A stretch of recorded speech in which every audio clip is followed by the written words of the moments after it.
सिखाया थोड़े हो, विभीषण को सिखाया थोड़े हो, अत्रि को सिखाया थोड़े हो, धर्मानंद को सिखाया थोड़े हो, भीम को सिखाया थोड़े हो, अमरेंद्र को सिखाया थोड़े हो। मैं अपना जीवनी लोग बोलते हैं तो बोलते हैं ना, वो किसी के भी जीवनी को बोलना ध्यान से सुनेंगे तो उसमें होगा कि उनको गुरु को पाने की जिज्ञासा थी और वही जिज्ञासा गुरु के पास पहुंचा दी, सतगुरु के पास। कुछ लोग कहते हैं गुरु का परीक्षा लेना है, देखें कितना जानता है। ये बताइए, कितने लोग बोलते हैं मुझे काबिल गुरु ही नहीं मिला, मुझे काबिल गुरु ही नहीं मिला। गुरु किसको बनाए? अरे क्या इतनी बड़ी धरती है, क्या तुमसे बड़ा काबिल कोई नहीं है? सबसे बड़ा तुम्हारे मन में अभिमान है कि मान लिया है कि तुम ही सबसे बड़े काबिल हो। और याद रखना, ऐसे लोग जीवन के अंतिम समय तक पहुंच जाते हैं, नहीं सदगुरु नहीं। जब बाहर निकले स्वामी विवेकानंद, एक आदमी रास्ता पकड़े चला जा रहा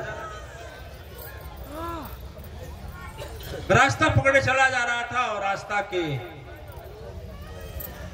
किनारे से स्वामी विवेकानंद मौत से बाहर आ रहे थे। मौत के बाहर समझे ना, मौत के बाहर था ना। अरे वह आदमी देखा, कहा कि आप कहाँ घूम रहे? कहे कहाँ घूम रहे भैया, सदगुरु की तलाश है, सदगुरु की तलाश है। अरे जाओ न दक्षिणेश्वर में है एक रामकृष्ण परमहंस जी, काली माता से डायरेक्ट बात करते हैं और उन्हें खाना भी खिलाते हैं। कहे सच? बोले हाँ।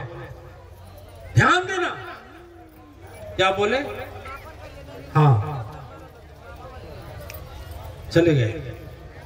जब वहां गए तो अब देखिए, गुरु ध्यान से देख रहे हैं। गुरु को भी चिंता है कि मेरी आध्यात्मिक शक्ति का वसीयत संभालने वाला कोई नहीं है। उस समय 1 लाख शिष्य थे रामकृष्ण परमहंस के पास। कितने? 1 लाख थे, लेकिन 1 लाख में कोई ऐसा योग्य नहीं था जो उनके आध्यात्मिक शक्ति का वसीयत संभाल सके। शांत होकर बैठे थे, लोग आते थे, सबके दुख को सुनते थे। और एक बात बता दें, सदगुरु को पाने के लिए क्या जरूरत पड़ती है? सबसे पहले बिन विश्वास न पावहीं, सत्य सत्य कर मोल। सदगुरु यदि बिन विश्वास बसे, यही सबसे बड़ी है भूल। बिना विश्वास से सदगुरु का कोई बात अपने जीवन में ढलता पलता फलता नहीं है। समझ गए? कहीं लिखा गया है,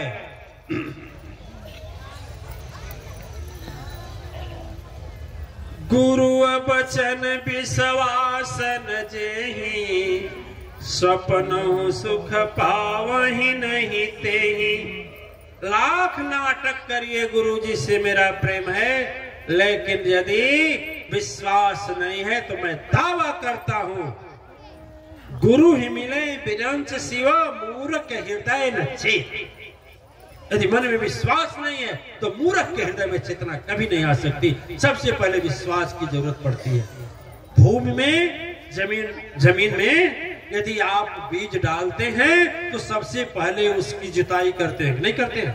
घास फूस निकालते हैं, नहीं निकालते हैं? इतना करने के बाद खाद पानी भी डालते हैं, तब तैयार होता है नहीं? उसी तरह से सदगुरु को पाने के लिए सबसे पहले अपने हृदय में छिपा हुआ और विश्वास और अहंकार को निकालना पड़ता है।